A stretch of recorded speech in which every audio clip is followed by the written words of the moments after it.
बात करते हैं नेशनल फूड सिक्योरिटी मिशन के बारे में, जिसे हम शॉर्ट में बोलते हैं NFSM। अब तो खैर इसका नाम चेंज हो गया है, वो खैर अभी आगे देखेंगे एक एक करके सारे के सारे पॉइंट्स। तो क्या है पूरा नाम? National food security mission. कब स्टार्ट हुआ था? अक्टूबर 2007। नेशनल डेवलपमेंट काउंसिल की मई 2007 में 53वीं मीटिंग हुई थी, तो उसके रेजोल्यूशन के तौर पे नेशनल फूड सिक्योरिटी मिशन को लॉन्च किया गया था। अब इसके कुछ इनिशियल टारगेट बनाए गए थे। जो 11th 5 ईयर प्लान था, फाइनेंशियल ईयर 2007-8 से स्टार्ट होके 2011-12 तक चला।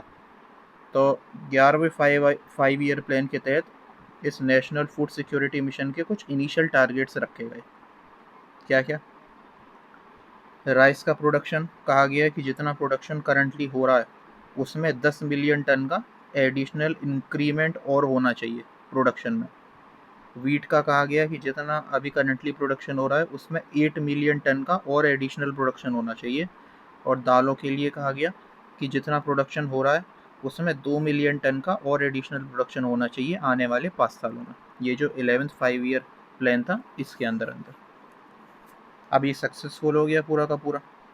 उसके बाद इसको आगे बढ़ाया गया। फिर आया 12th 5 year plan. 12th 5 year plan financial year 2011-12 से स्टार्ट हुआ और 2017-18 तक चला। इसमें भी कुछ टारगेट रखे गए इसके, जैसे कि जो भी अभी करंटली फूड ग्रेन प्रोडक्शन हो रहा है उसमें और बढ़ोतरी हो 25 मिलियन टन की, यानी कि एडिशनल 25 मिलियन टन प्रोडक्शन और करना है जितना हो रहा है करंटली उसके कंपैरिजन में। अब इसमें इन्होंने बताया कि राइस का आपको एडिशनल 10 मिलियन टन और प्रोडक्शन करना है इन 5 सालों में। वीट के लिए कहा कि और एडिशनल 8 मिलियन टन प्रोडक्शन करना है। जितना हो रहा है उतना तो हो ही रहा है, और एडिशनल 8 मिलियन टन प्रोडक्शन और करना है इन 5 सालों में। दालों के लिए कहा कि जितना हो रहा है उसमें 4 मिलियन टन और एडिशनल प्रोडक्शन करना है। फिर एक यहाँ पे ये जो 12th 5 ईयर प्लान के तहत टारगेट बनाए गए, इसमें कोर सीरियल को जो है वो भी यहाँ पे ऐड कर दिया गया। और कोर सीरियल्स के लिए कहा गया कि जितना भी प्रोडक्शन हो रहा है उसमें एडिशनल 3 मिलियन टन और प्रोडक्शन होना चाहिए, यानी कि एडिशनल 3 मिलियन टन और इन्हीं 5 सालों में, जो 12th 5 ईयर प्लान था उसी में। अब इसके बहुत सारे अपडेट आई थे, जैसे कि सबसे पहले 2014-15 में जो कोर सीरियल थे जैसे कि मेज़ है, बार्ले है, मिलेट्स है, इनको इंट्रोड्यूस किया गया, इनको ऐड किया गया। इनको ऐड करने के साथ साथ कुछ कमर्शियल क्रॉप जैसे कॉटन है, शुगर केन है, जूट है, उनको भी ऐड किया गया। इसके अलावा 2018-19 में फिर जो कोर सीरियल थे नेशनल फूड सिक्योरिटी मिशन के तहत इनको 2 कैटेगरी में डिवाइड किया गया। कब? 18-19 में, 2018-19 में। वो 2 कैटेगरी थी। पहली कैटेगरी थी NFSM कोर सीरियल जिसमें मेज़ और बार्ले रखा गया, और एक सब मिशन ऑन न्यूट्री सीरियल जिसमें ज्वार, बाजरा, रागी और दूसरे माइनर मिलेट रखे गए। फिर 2018-19 में जो ऑयल सीड्स थे उनको इसमें रखा गया, ऑयल पाम को रखा गया, और सीड विलेज प्रोग्राम को भी यहाँ पे ऐड कर दिया गया था नेशनल फूड सिक्योरिटी मिशन के तहत। फिर अगस्त 2021 में ऑयल पाम को यहाँ से रिमूव कर दिया गया, क्योंकि ऑयल सीड्स और ऑयल पाम के लिए एक अलग से ऑयल के रिलेटेड एक अलग से national mission on edible oil launch किया गया था, NMEO बोलते हैं शॉर्ट में। ऑयल पाम को उसमें शिफ्ट कर दिया गया। ये बात थी अगस्त 2021 की। फिर 2024 में जो ऑयल सीड्स थे उसे भी यहाँ से रिमूव कर दिया गया नेशनल फूड सिक्योरिटी मिशन से, और शिफ्ट कर दिया गया जो ऑयल के रिलेटेड मिशन था, यानी कि national mission on edible oil. ठीक है। फिर 2025-26 में इसकी नई गाइडलाइन आई जिसमें और भी बहुत सारे मेजर चेंजेस हुए। सबसे पहले इसका नाम बदला गया, नेशनल फूड सिक्योरिटी मिशन जो पहले था उसे बदल करके national food security and nutrition mission कर दिया गया। पहले हमारा मेन फोकस था कि केवल और केवल फूड सिक्योरिटी और प्रोडक्शन अल्टीमेटली बढ़ाना है, लेकिन अब क्वालिटी और न्यूट्रिशन पे भी ध्यान दिया जाएगा। और इसको ये जो स्कीम थी हमारी national food security and nutrition mission, अब इसे एक्सटेंड करके 31 मार्च 2026 तक कर दिया गया कृषि उन्नति योजना के अंतर्गत। अच्छा, अब ओल्ड ऑब्जेक्टिव जो था स्कीम का वो था फूड सिक्योरिटी, यानी कि हमें प्रोडक्शन ज़्यादा से ज़्यादा करना है। लेकिन अब जो नया ऑब्जेक्टिव हो गया वो ये हो गया कि हमें प्रोडक्शन तो बढ़ाना ही बढ़ाना है, लेकिन साथ में क्वालिटी और न्यूट्रिशन का भी ध्यान रखना है। कई सारी अलग अलग वेराइटी, जैसे कि बायो फोर्टिफाइड वेराइटीज़ जिन्हें हम बोलते हैं, जैसे कि कोई आयरन रिच होती है, कोई जिंक रिच होती है, तो इनका अल्टीमेटली कल्टीवेशन किया जाए। देखो, एक होता है फोर्टिफिकेशन और एक होता है बायो फोर्टिफिकेशन। किसी भी चीज़ में ऊपर से हम न्यूट्रिएंट ऐड करते हैं तो उसको फोर्टिफिकेशन बोला जाता है। जबकि अगर हम उस क्रॉप में ही उस न्यूट्रिएंट के रिलेटेड जीन को इनकॉर्पोरेट करवा दें तो उसको बायो फोर्टिफिकेशन बोलते हैं। तो ऐसे बहुत सारी क्रॉप्स की बायो फोर्टिफाइड वेराइटीज़ डेवलप करी गई, जो कोई आयरन रिच होती है, कोई जिंक रिच होती है, तो उनकी कल्टीवेशन पे यहाँ पे फोकस हुआ नए ऑब्जेक्टिव में। इसके अलावा पहले इस स्कीम में 5 कंपोनेंट थे, अब यहाँ पे 7 नए कंपोनेंट लेकर के आएगा, यानी कि टोटल अब 7 कंपोनेंट हैं जो पहले 5 थे 2025-26 में national food security and nutrition mission के तहत। जैसे एक राइस का कंपोनेंट रखा, एक वीट का, दालों का। कोर सीरियल्स को पहली 2 कैटेगरी में डिवाइड कर दिया गया था, तो एक तो कैटेगरी मीज़ एंड बार्ले की बनी, एक बना submission on nutri cereals, submission on nutri cereal, ये अलग कैटेगरी हो गई। इसके अलावा एक कैटेगरी कमर्शियल क्रॉप्स की, जिसमें कॉटन, जूट और शुगर केन को रखा गया। और एक कैटेगरी बनी सीड कंपोनेंट की, मतलब पहले हम सीड कंपोनेंट बोलते थे, सॉरी, अब हम सीड कंपोनेंट बोलते हैं, लेकिन पहले जो इसका नाम था वो था submission for seed and planting material. National food secure ये NFSNM सीड कंपोनेंट, जो पहले कहा जाता था national food security and nutrition mission seed component, और पहले कहा जाता था ये सब mission for seed and planting material. तो ये ध्यान रखना इंपॉर्टेंट है। ये 7वां कंपोनेंट है, national food security and nutrition mission seed component.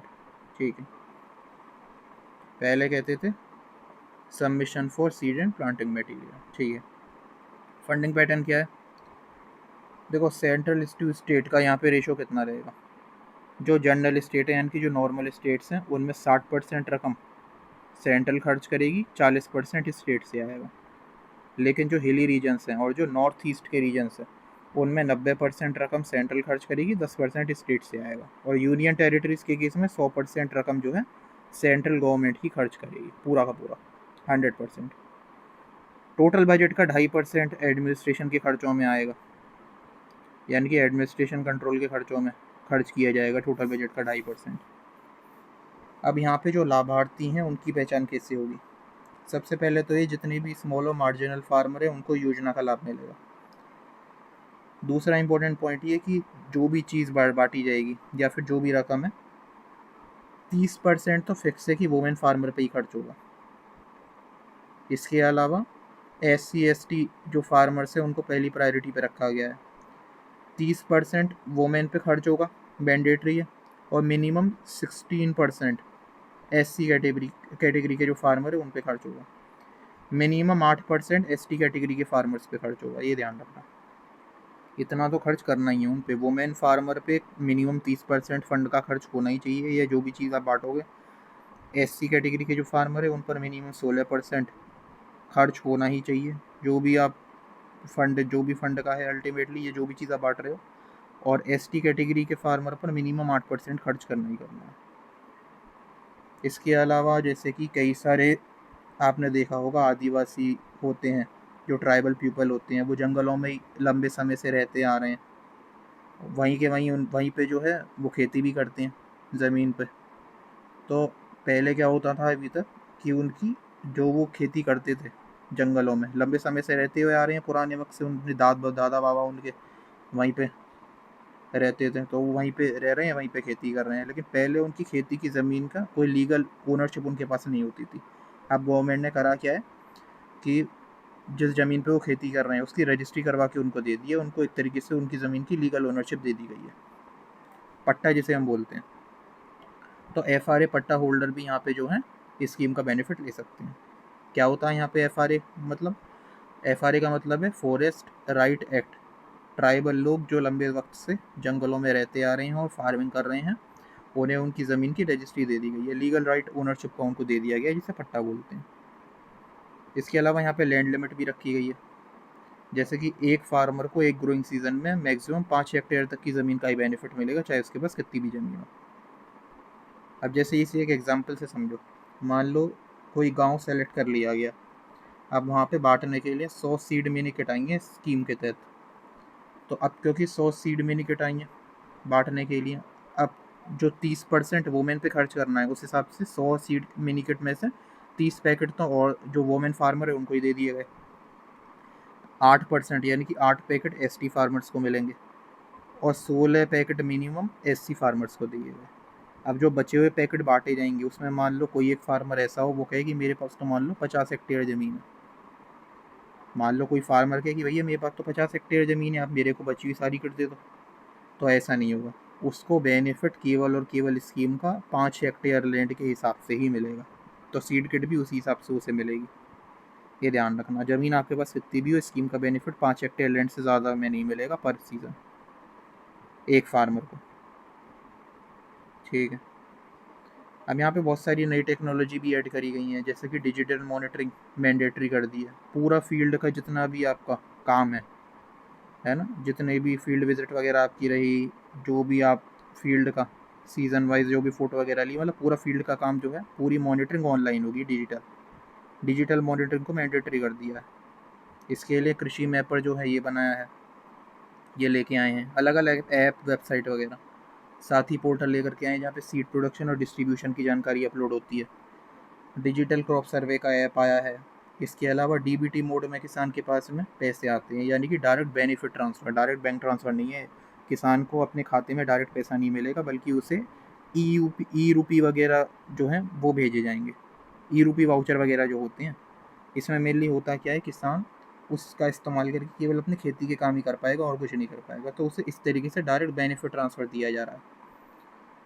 इसके अलावा जो है ड्रोन दीदी स्कीम के तहत किसानों के खेतों में स्प्रे वगैरह करवाना, पेस्टिसाइड का, इंसेक्टिसाइड का, ये सब चीज़ें। सॉइल हेल्थ कार्ड मैंडेटरी कर दिया है। अगर अपने खेत पर मान लो आपको फ्रंट लाइन डेमोन्स्ट्रेशन करवाना है किसी भी नई वेराइटी का, तो उसके लिए पहले सॉइल हेल्थ कार्ड होना ज़रूरी है। अब इस स्कीम के तहत कई सारी सब स्कीम भी हैं, और किस तरीके से फाइनेंशियल असिस्टेंस यहाँ पे मिल रहा है उसकी बात कर लेते हैं। सबसे पहला आता है यहाँ पे फ्रंट लाइन डेमोन्स्ट्रेशन। ये क्या होता है, देखो मान लो एक कोई फार्मर है और वो पिछले 8-9 सालों से कोई वैरायटी लगा रहा है और उससे उस वैरायटी से बहुत अच्छा प्रोडक्शन मिल रहा है, वो खुश है, वैरायटी लगाता है, बढ़िया प्रोडक्शन होता है, उसकी ज़िंदगी बढ़िया चल रही है। अब मान लो कोई कृषि अधिकारी उसके खेत पे पहुंचते हैं और उससे कहते हैं भैया आप ये वाली वैरायटी हटाओ और इस वैरायटी की जगह पे आप जो हम बता रहे हैं वो वाली वैरायटी लगाओ, वो ज़्यादा बेहतर है। अब एक तो खेती में वैसे ही इतना रिस्क है, और ऑलरेडी जब प्रोडक्शन बढ़िया जा रहा है तो किसान क्यों आपकी बात मानेगा, क्यों वो दूसरे नई चीज़ लेकर के आएगा जिसके बारे में वो ज़्यादा जानकार भी नहीं है। तो इसके लिए होता ये है कि पहले किसान के खेत पर जो कृषि अधिकारी हैं उनको डेमोन्स्ट्रेट करके उनको वो वैरायटी उगा करके दिखानी पड़ेगी कि भाई जो तुम लगा रहे हो उससे ये ज़्यादा बेहतर है, प्रोडक्शन ज़्यादा है इसका। तब कहीं जाके किसान जो है वो डिसाइड करेगा कि भाई उसको कि हाँ आगे करना बेहतर है, तब वो उसको उगाना शुरू करेगा। तो इसके लिए किसान के खेत पे डेमोन्स्ट्रेट करके दिखाया जाता है, वैरायटी को उगा के दिखाया जाता है, जिसे हम बोलते हैं फ्रंट लाइन डेमोन्स्ट्रेशन, यानी कि डेमोन्स्ट्रेशन इन फार्मर फील्ड रिगार्डिंग नई वैरायटी, न्यू वैरायटी। अब इसमें कई सारे नियम होते हैं कि कैसे सेलेक्ट करेंगे हम फार्मर को। तो सबसे पहले एरिया का रूल होता है।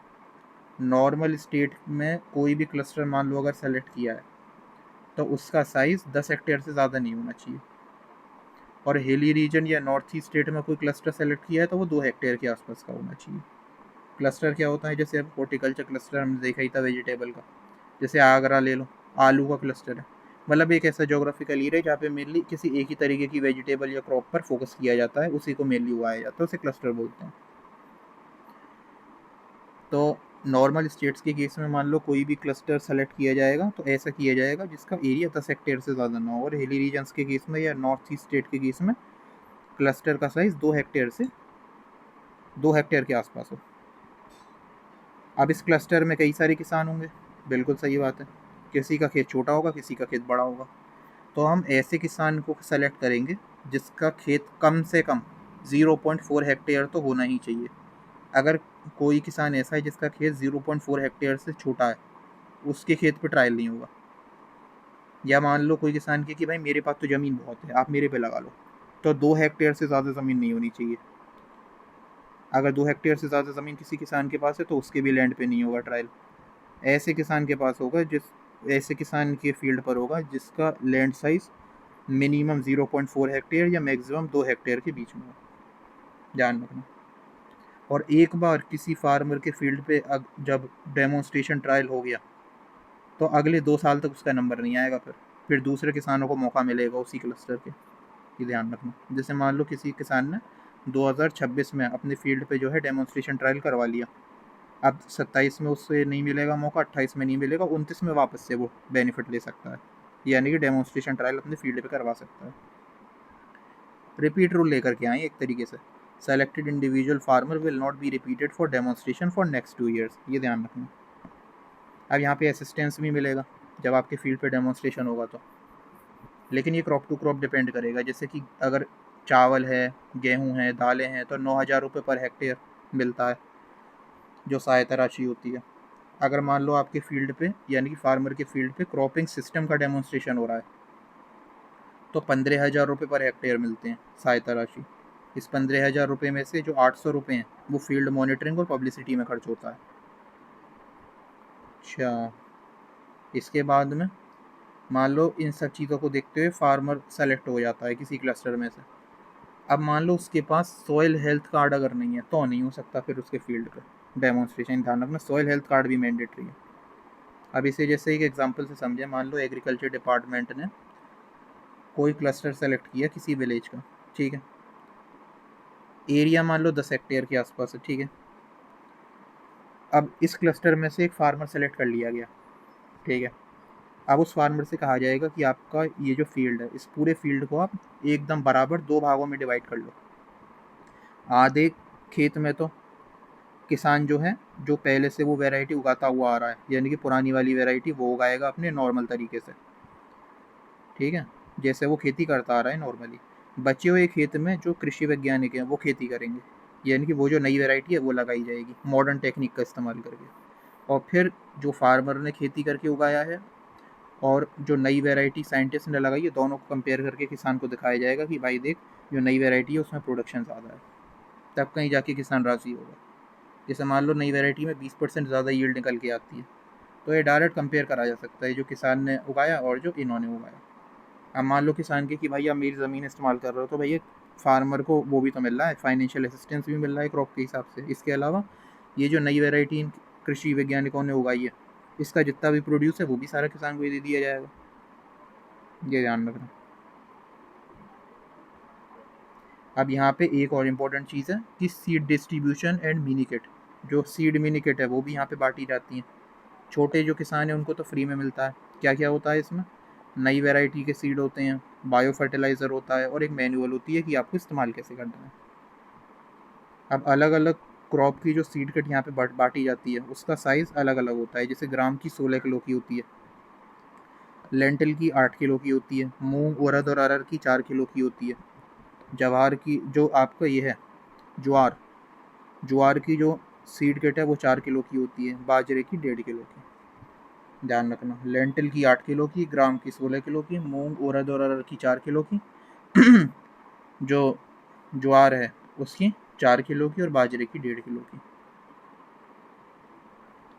फिर यहाँ पे अब जैसे कि हमने जो कोर सीरियल थे उनको 2 कैटेगरी में डिवाइड कर लिया था, तो ये जो दूसरी कैटेगरी है सबमिशन और न्यूट्री सीरियल्स जिसे हम श्री अन्ना भी बोल रहे हैं, इसमें क्या क्या चीज़ें हैं, तो इसमें भी कई सारे चीज़ें लेकर के आए हैं। जैसे पहले है सेंटर ऑफ एक्सीलेंस। ये क्या है, सेंटर ऑफ एक्सीलेंस में ये है कि जितने भी एग्रीकल्चर रिसर्च इंस्टीट्यूट हैं, जैसे कि Indian institute of military research है हैदराबाद में, वो सोरगम पे काम कर रहे हैं। यूनिवर्सिटी ऑफ एग्रीकल्चर साइंसेज है बेंगलोर में, वो फिंगर मिलेट पे काम कर रहे हैं, स्मॉल मिलेट पे काम कर रहे हैं। तो इन एग्रीकल्चर रिसर्च इंस्टीट्यूट को सबसे पहले अपग्रेड करना है। इसके अलावा ईट मिलेट कैंपेन रोड शो भी लॉन्च करे गए हैं ताकि लोगों में मिलेट्स के रिलेटेड जागरूकता फैले। इसके लिए जो वैन टाइप के व्हीकल होते हैं, मिलेट कैंपेन रथ जिन्हें कहा गया है, मिलेट कैंपेन रथ, लगभग 10 रथ के आसपास 10 व्हीकल जो हैं ये निकाले गए हैं। ये जो मिनी कैंपेन रथ मिलेट कैंपेन रथ होता है क्या बोलते हैं, मिलेट कैंपेन रथ, और पूरा का पूरा जो इवेंट है उसे कहते हैं ईट मिलेट कैंपेन रोड शो। अब यहाँ पे मिलेट कैंपेन रथ जो है 10 निकाले गए टोटल। एक मोबाइल वैन होती है जिसमें किचन भी होता है, जिसमें अलग अलग जो मिलेट के फूड आइटम्स हैं वो बना करके लोगों को चखाए जाते हैं, ताकि थोड़ा जागरूकता बढ़े मिलेट्स के रिलेटेड और लोगों ने कंज्यूम करना शुरू करें। अल्टीमेटली डिमांड भी बढ़ेगी मार्केट में। एक यहाँ पे सीड हब के लिए कहा गया है कि सीड हब जो है वो डेवलप करना है, यानी कि सीड प्रोसेसिंग है, स्टोरेज वगैरह के रिलेटेड चीज़ें, सीड के रिलेटेड पूरा एक हब डेवलप करना है, जिसके लिए 50 लाख रुपए का इंफ्रास्ट्रक्चर ग्रांट भी सरकार की तरफ से मिलेगा, सेंट्रल गवर्नमेंट की तरफ से, और 1 करोड़ रुपए का रिवॉल्विंग फंड दालों के लिए और न्यूट्री सीरियल्स के लिए है ये ध्यान रखना है। इसके अलावा कमर्शियल क्रॉप्स जैसे कि मेनली 3 थे, कॉटन, जूट, शुगर केन, तो इनके लिए क्या क्या है। कॉटन के लिए तो फोकस है हाई डेंसिटी प्लांटिंग पर, और जो इंसेक्टिसाइड रेजिस्टेंस मैनेजमेंट है उस पर। इसके अलावा ऑनलाइन पेस्ट मॉनिटरिंग, इन चीज़ों पर मेनली फोकस है। और इसके लिए जो सहायता राशि है वो लगभग 10,000 रुपये पर हेक्टेयर दी जाती है। जूट की अगर मैं बात करूँ तो जैसे जूट में रेटिंग करी जाती है फाइबर को सेपरेट करने के लिए, तो वाटर सेविंग रेटिंग टेक्नोलॉजी वो लेकर के आए हैं, मैकेनो माइक्रोबियल टेक्निक रेटिंग की, क्योंकि इसमें पानी बहुत लगता है ना। इसके अलावा शुगर केन के केस में टिश्यू कल्चर वाले प्लांटलेट किसानों को मिलें उसको प्रोवाइड कर रहे हैं, और इसमें जो सहायता राशि है वो लगभग 3.5 रुपये एक सीडलिंग की मिलती है। मान लो टिश्यू कल्चर की एक जो प्लांटलेट है शुगर केन की वो पड़ रही है 10 रुपये की, तो उस पर 3.5 रुपये जो है सरकार की तरफ से मिल जाएंगे। इसके अलावा जो सिंगल बड चिप टेक्नोलॉजी है नर्सरी तैयार करने का मेथड, उसको प्रमोट किया जा रहा है। इसमें करते ये हैं, ये एक मशीन आती है, शुगर केन की जो नोड है अल्टीमेटली जो बड है उसको काट के निकाल लेते हैं, उसके बाद में सीडलिंग ट्रे में उसको लगाते हैं, ऊपर से कोकोपीट से भर के कोकोपीट की लेयर लगा के उस पर बाकायदा पानी छिड़कते रहते हैं। फिर वो इस तरीके से जो नर्सरी है तैयार हो जाती है, फिर ट्रांसप्लांटिंग कर देते हैं। इसके अलावा यहाँ पे सीड कंपोनेंट जो है उस पर भी फोकस किया गया, मतलब सीड का ट्रांसपोर्टेशन वगैरह है ना। अब ट्रांसपोर्टेशन वगैरह में यहाँ पे पैसा ज़्यादा लगता है, तो अल्टीमेटली हिली स्टेट्स और जो नॉर्थ ईस्ट स्टेट्स हैं वहाँ पे तो इसमें 100% जो एक तरीके से सब्सिडी है वो सेंट्रल गवर्नमेंट की तरफ से मिल रही है। इसके अलावा और क्या क्या है यहाँ पे, देखो जो ट्राइबल पीपल होते हैं जंगलों में जो रहते हैं वो वहाँ पे फार्मिंग करते हैं। कई सारी ऐसी वैरायटी हैं पुरानी पुरानी 50 साल 60 साल 70 साल पुरानी 100 साल पुरानी वैरायटी, जिनके बारे में लोगों को ज़्यादा जानकारी नहीं है, देसी वैरायटी जिन्हें हम बोलते हैं, उसका कल्टीवेशन अल्टीमेटली वो लोग कर रहे हैं। तो ऐसी वैरायटीज़ जो ट्रेडिशनल देसी वैरायटीज़ हैं, पुरानी देसी वैरायटीज़ हैं 50 साल 100 साल पुरानी, उनका रजिस्ट्रेशन करना है ताकि उनको प्रॉपर कंजर्व किया जा सके। उनका रजिस्ट्रेशन करना है PPV एंड FRA एक्ट के तहत। जो किसान है अल्टीमेटली ये जो ट्राइबल किसान है जो इस तरीके से संरक्षित करे हुए हैं पुरानी देसी वैरायटीज़ को, उनको एक तरीके से प्रोत्साहित करना है कि भाई आप इसकी खेती बंद मत करो, जारी रखो, ताकि ये विलुप्त ना हो जाए। तो किस तरीके से किसान को असिस्टेंस यहाँ पे दिया जा रहा है इसके लिए, देखो देसी वैरायटी कोई भी जाए, वो दालें हों, ऑयल सीड हों, सीरियल्स हो, जो भी वो लगा रहे हैं, उसमें अल्टीमेटली उनसे ये कहा जाएगा कि आपका ये प्रोड्यूस चाहे मार्केट में जितने का भी आप बेच पा रहे हो, हम उस पर आपको सीरियल्स के केस में हर एक कुंटल पे 1,000 रुपये अतिरिक्त देंगे, और पल्सेस और ऑयल सीड्स के लिए हर एक कुंटल पे 2,000 रुपये अतिरिक्त देंगे। आप इसकी खेती करो आराम से। सीरियल्स के केस में जो देसी वैरायटी है उनके लिए हर एक कुंटल पे 1,000 रुपये अतिरिक्त दिए जाएंगे इन ट्राइबल फार्मर को, और पल्सेस और ऑयल सीड्स के जो देसी वैराइटीज़ हैं उनके लिए हर एक कुंटल पे 2,000 रुपये अतिरिक्त, चाहे मार्केट में उनका प्रोड्यूस कितने में भी बिक रहा हो, उस पर हर एक कुंटल पे 2,000 रुपये अतिरिक्त पल्सेस ऑयल सीड्स के लिए, और हर एक कुंटल पे 1,000 रुपये अतिरिक्त सीरियल्स के लिए, ध्यान रखना, ताकि वो वैरायटी बची रहे, और उनका रजिस्ट्रेशन। इसके अलावा पोटैटो जो सीड इंफ्रास्ट्रक्चर है इस पर भी काफ़ी काम हो रहा है। अब आलू उगाने के लिए बिना मिट्टी के जो एरोपोनिक्स टेक्निक होती है ना, और एपिकल रूट कटिंग का इस्तेमाल करके, इस पे सेंट्रल गवर्नमेंट की तरफ से 100% सहायता राशि मिल रही है, लगभग 5 करोड़ रुपए के आसपास की। एरोपोनिक्स और एपिकल रूट कटिंग पे 100% असिस्टेंस बाय सेंट्रल गवर्नमेंट, जो कि लगभग 5 करोड़ के आसपास का है, regarding aeroponics and apical root cutting. इसके अलावा यहाँ पे ये भी कहा गया है कि पंचायत लेवल पे सीड प्रोसेसिंग जो स्टोरेज है और सीड प्रोसेसिंग प्लांट्स हैं उनको लगाओ, जिनकी कैपेसिटी कम से कम 500 मिलियन टन तक होनी चाहिए। अब इनको लगाने में अगर आपका खर्चा 40 लाख रुपए तक आता है तो उसमें 50% सब्सिडी सरकार की तरफ से मिल जाएगी, यानी कि सेंट्रल गवर्नमेंट की तरफ से। पंचायत लेवल पे सीड प्रोसेसिंग और सीड स्टोरेज यूनिट्स जो हैं वो लगवाने हैं, जिसकी कैपेसिटी लगभग 500 मिलियन टन तक हो। इसको लगाने में 40 लाख तक का अगर खर्चा आता है तो उससे 50% तक की सब्सिडी सेंट्रल गवर्नमेंट की तरफ से, ये ध्यान रखना। तो ये है इम्पोर्टेंट बहुत। लगभग पूरा ही हो गया है ये हमारा। ये देखो, ये देसी मेज था जो फैकल्टी में लगाया था, ये 2 भुट्टे में लेके आया था। सीड वगैरह भी इसका कलेक्ट करके रख लिया, देसी मेज था ये, दिल्ली से लेके आया था इसका सीड में, फिर फैकल्टी में लगाया था मैंने। ये देखो, ये जो चिप बड से नर्सरी तैयार करी जाती है ना शुगर केन की, सिंगल बड चिप टेक्नोलॉजी से जो नर्सरी तैयार करी जाती है वो इस तरीके से होती है कि पहले एक ही डिवाइस होता है, नोड पे से बड को काट लिया, ये इस तरीके से बड को काट लिया और इकट्ठा कर लिया। उसके बाद में इसको ये एक सी उसका इस्तेमाल करते हैं सीडलिंग ट्रे का, जिसमें 50 से लेकर के 100 होल तक हो सकते हैं, उसमें लगा दो, ऊपर से जो है कोकोपीट से कवर कर दो और पानी दे दो। पानी आपको यहाँ पे देते रहना, अल्टीमेटली इस तरीके से तैयार हो जाएगी। फिर इसको ट्रांसप्लांट कर दो खेतों में ले जा करके, हो गया। ये है। इसके अलावा ये देखो, ये सीड मिनिकट जो है वो बांटी जा रही हैं, ये अधिकारी हैं, ये फार्मर है और ये जो है सीड किट है।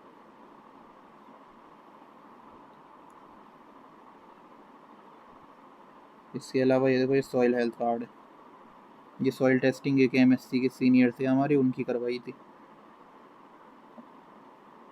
उसकी रिपोर्ट है। सॉइल हेल्थ कार्ड भी जो है इसी तरीके का होता है, पूरे तरीके से ये फिल कर दिया जाता है। ये है सॉइल हेल्थ कार्ड।